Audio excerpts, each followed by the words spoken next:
Hello, thanks so much for coming. This is a great crowd, and true to Cleveland Big Data style. So we're going to start on time, and we're going to I think we're going to let some of the presentation slide a little bit. I don't have my timer, so if you guys exactly, just don't go too crazy. So again, for folks that don't know me, I'm Doug Neal. I'm the creator and organizer, and again, thanks so much for Emily and Aud. Without further ado, let's do the talk from Mike and Azim. Welcome everyone, and thanks for hosting us, or thanks for having us. I'm going to do some overview of what KeyBank's doing with generative AI in our roadmap right now, and then Azim is going to do a demo, and so hopefully it'll work. It'll be a live demo, and I think you'll find it interesting. So without further ado, I did want to thank Doug. He was coming late. I go, oh great, the time cop won't be here because this is going to be a little interesting to get through. But go ahead, Azim, you're going to advance. So if you don't know KeyBank, we're probably one of the top 20 banks, maybe top 15, 180 billion in assets, branches across the U.S., national presence with the National Digital Bank. But we have made a decision to heavily partner with Google. We have a few fun facts on that, on what we're doing with Google.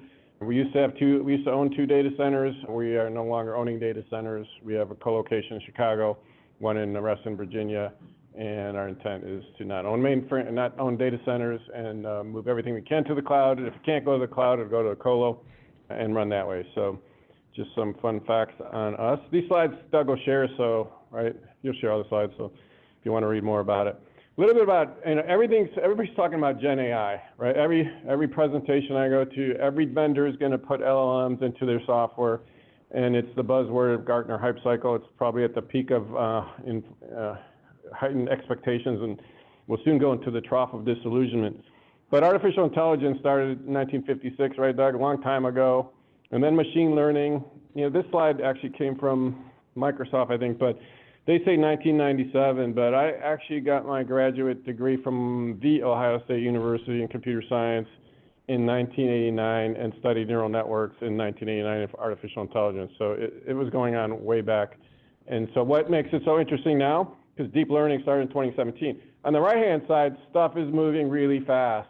Right? The machines are learning really fast. That's what's interesting. The other interesting comment I've heard is that, when model was just using numbers, and, we've been doing modeling here at Key, we probably have 300 models, predict attrition, predict next best product, predict pricing. Most of those were regression models, right?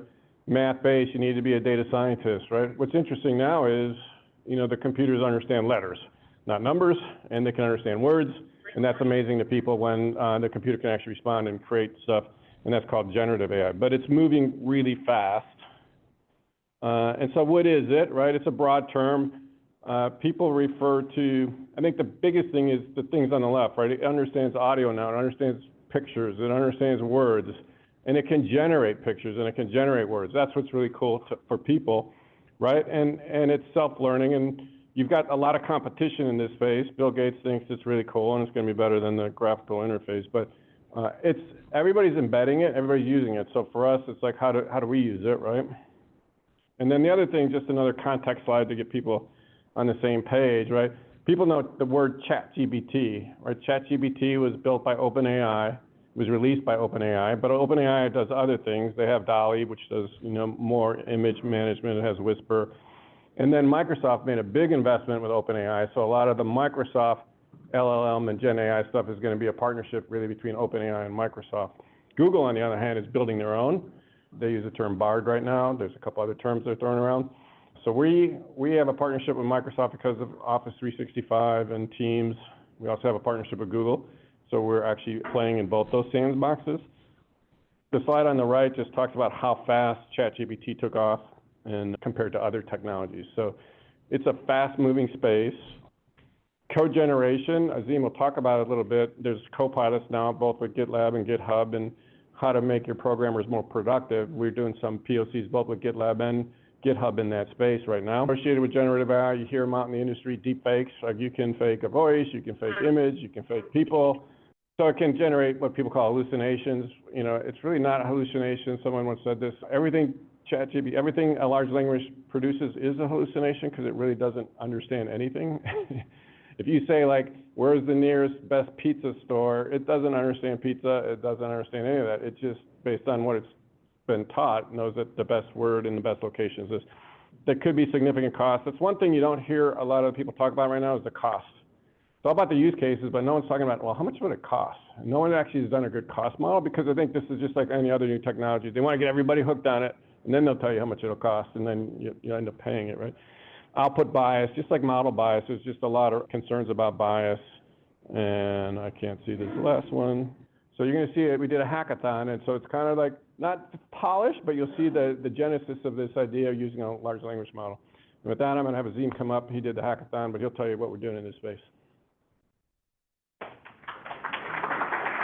Thanks, Mike. Thanks, everyone. So before I switch, I wanted to show this meme that I found online. This is how I feel like how fast the AI world is going. If you haven't seen the movie Interstellar, this is a classic scene where Anne Hathaway asked the other astronaut what's the cost of this hurdle that we just went through. He says 1 hour here is 7 years on Earth. That's exactly what's happening in the space. So just a quick background of me. My name is Azim Sheikh. I've been with KeyBank for the past 8+ years, focused heavily on emerging technologies. You know, we do in KeyBank, we do annual hackathons. One of the ideas that we did during this year's hackathon is a data analyst copilot. We did not name this as copilot after ChatGPT's agents release, but this is essentially what ChatGPT has released a week ago in terms of customized agent for different use cases. So at a very high level, like Anders mentioned, we have so many data marts. The problem that we're trying to solve here is to cut down the amount of time that typical analyst would take to answer a business question. So instead of, I know a guy who knows a guy process, we have a subject matter expert, which we call data analyst copilot, where analysts can go ask natural language questions, which these questions go through a large language model. In response, the large language model would give an analyst a clear identification of data sets, columns, table names, logical explanation as to how it arrived at these data sets, an executable query that an analyst can copy, paste, and run in a SQL editor to validate the responses, and sample results. Obviously, we wanted to see the sample results. And towards the end, it gives a natural language summarization of the business response to the business questions. So let me switch to my notebook. So I used LangChain to demonstrate this. Obviously, we wanted to develop this model, this application in such a way it is model agnostic. Let's just say if there is a new model which takes more tokens to give us response, we wanted to switch from a drop down and use another model to get the response. So while we were developing it, we used a model from OpenAI which takes 16,000 tokens at a time and gives us a response.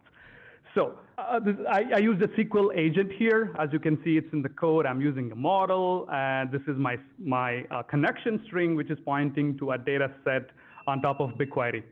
So I have some predefined questions here. Again, there is no hard-coded information here. It's just the questions I wanted to save as much as time as possible. So I'm going to run a quick query here and see what exactly it responds us to. So all the response you see is actually the response from large language model. I did not tell the model to look into a specific table. It scans the entire schema and then gives us the thought process as to how it arrived at the response. So as you can see, let me scroll back. You can see the thought process here. It says the relevant tables for this question are dim table fact range. I can join these tables on this ID, so on and so forth. It gives us actual executable SQL query. That's the sweet part of it. So you can actually copy, paste, and run this in a SQL editor. Well, you might ask me a question. This is probably a simplest question, right? So let's ask a much more complex question. I'm going to ask another complex question here. So I asked, what are the commitment amounts and outstanding amounts by industry type, risk type for the month of July 2023? Sum all the amounts. I hope it's not going to break, but yeah, let's see. So as you can see, it's actually scanning through the data set and coming up with a thought process as to what needs to be, where analysts can go and find those particular columns and records. So it says, I can see that the relevant tables are this and this. I can join these tables to get commitment amount, so on and so forth. The sweet part here is, it actually gives you the SQL statement with all the joins required to get this data. So just imagine the amount of time it saves for a typical analyst to go through, identify tables, run a couple of queries, and finally come to a conclusion, hey, this is my data, and this is the data that I need to actually, tell a story about. So, yeah, I think that's pretty much about the data analyst copilot hack that we did for the hackathon. Let me move on to the developer productivity study that we're doing right now in KeyBank. So KeyBank's version controlling software, which is enterprise supported in KeyBank, is GitLab. GitLab wrapped a bunch of Gen AI capabilities under an umbrella, which is called GitLab DO. So we identified several developers and engineers within KeyBank, and we thought, hey, why don't you just start using it for a limited amount of time and test it and tell us, is it really helping you? If it's really helping you, in what areas is it really helping you? So we got it's still, the developer study is still under the process. So some of the interesting findings, I grabbed some screenshots and I thought I would share here. Amongst all the features that GitLab provides, code suggestions is top rated. Our developers say it's actually saving them more than 20% of their development time while using code suggestions. There are other features like GitLab DO chat, code explanations, code review summary. I'm going to share some of the screenshots now. So this is code chat. As you can see, I have a YAML file here, and then I asked my chat to, hey, help me explain what exactly this configuration file does. You can see the summary of what this configuration file does. Well, that's not enough. So if I have a repository with so many different types of files, I wanted to ask GitLab chat to explain me, hey, what does this repository do? I wanted to make a documentation out of this repository. Can you help me? You can see the second chat here. It goes down through each and every folder in that repository and gives a detailed explanation as to what this specific file does or folder does, so on and so forth. Let's move on to another feature that we thought was really interesting. This is root cause analysis, one of the features that GitLab provides. So we tested this root cause analysis on a failed CI/CD pipeline. This is a failed CI/CD pipeline, and this is about 700 lines. And we asked GitLab to, hey, give us the root cause analysis. It came back and say, hey, there is this one file that you're missing. Why don't you better write that file and rerun it? An interesting screen grab here is there was one merge request which was really huge in terms of updates, and we asked the Gen AI to write a merge request summary. It gave a really good summary as to what exactly this does. So we asked our developers, hey, would you write the same merge request if you were to write? He said we wouldn't be this much descriptive. We probably write a couple of lines, but this is more explaining more and better than me. Obviously, everyone's favorite, code suggestions. As you can see, you start writing the comment, it will prompt you with the suggestions as to what exactly you're trying to write. If you don't like it, just go backspace, and then it will generate another version of it. So I thought it would be interesting to grab some screenshots of it. With that, I think another proof of concept that we are running is KeyPro, where we are actually putting all the knowledge base articles, PowerPoint presentations, documents under one large language model, which is by Google. And then we are creating a question bank type of interface where you can ask questions and all the responses are based off the knowledge that you're provided to this large language model. Well, I think that I covered pretty much on time. Yeah, thank you.